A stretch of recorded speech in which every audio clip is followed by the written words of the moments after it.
is Kayla Ariano, and I am coming to you from the beautiful Foss Waterway Seaport. Foss Waterway Seaport building is 121 years old. It used to store wheat back in the day. Wheat was brought in by rail on the railroads, and then it was shipped out on the other side of the building by sail. The Foss Waterway Seaport acknowledges that our facility is specifically situated on the traditional homeland of the Puyallup tribe of Indians, past and present. We honor with gratitude the land itself and the Puyallup tribe. This acknowledgement does not take the place of authentic relationships with Indigenous communities, but serves as a first step in honoring the land we are on. We will make intentional efforts to create inclusive and respectful partnerships that honor Indigenous cultures, histories, identities, and socio-political realities. We also have a moral responsibility to fully acknowledge our Indigenous connections, as well as critically reflect on the histories of dispossession and forced removal that have allowed for the growth and survival of our institution. Let us continue to advocate for and partner with our Indigenous neighbors as we continue our lifelong work together as a dynamic and inclusive community. In case you haven't been here before, I'm going to show you around. This is our touch tank area. Ooh.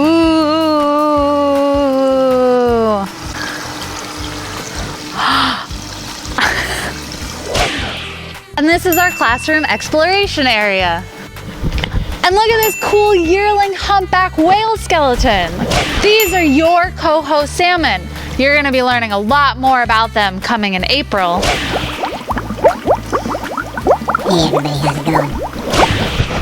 This is our North Hall. It's filled with a bunch of different kinds of boats. And the North Wall is entirely made of windows. This is your brainy, briny beaker bag. Inside contains everything for the whole operation. Let's open it up, see what's inside. We have a tube of algae. We have a Seki stick. We have instructions and some salts and cysts, as well as the bag itself. Inside your beaker bag, you will also find a pipette and a magnifying glass.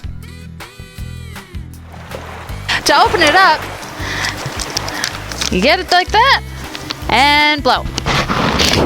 Whoop! I did it!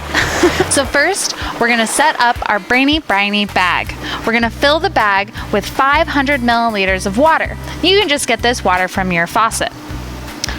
Whoop! Whoop!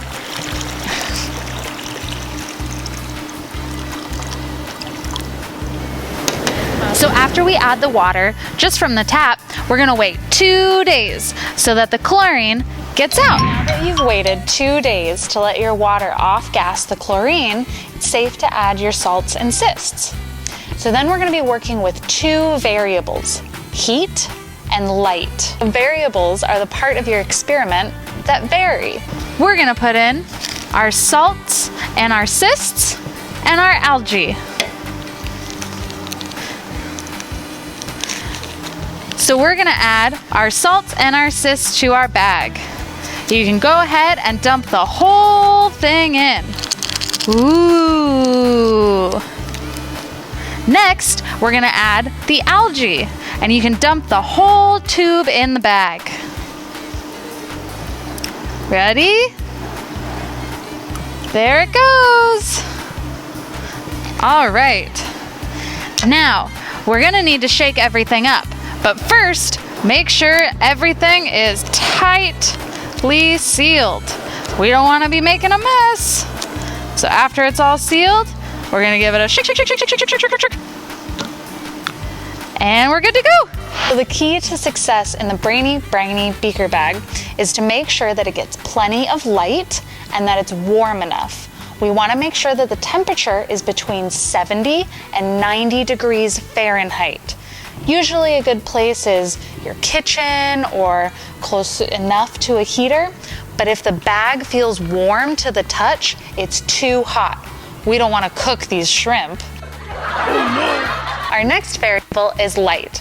Algae needs as much light as possible to grow. Do you know why algae needs light? That's right, to photosynthesize.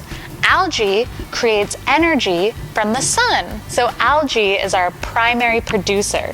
And I bet you can guess what the consumer is in the bag.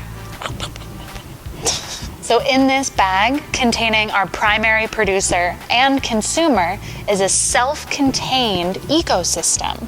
Next week, we're going to be measuring biomass, which is just all the living stuff in your bag. Check back every week for new videos to help you along with your project.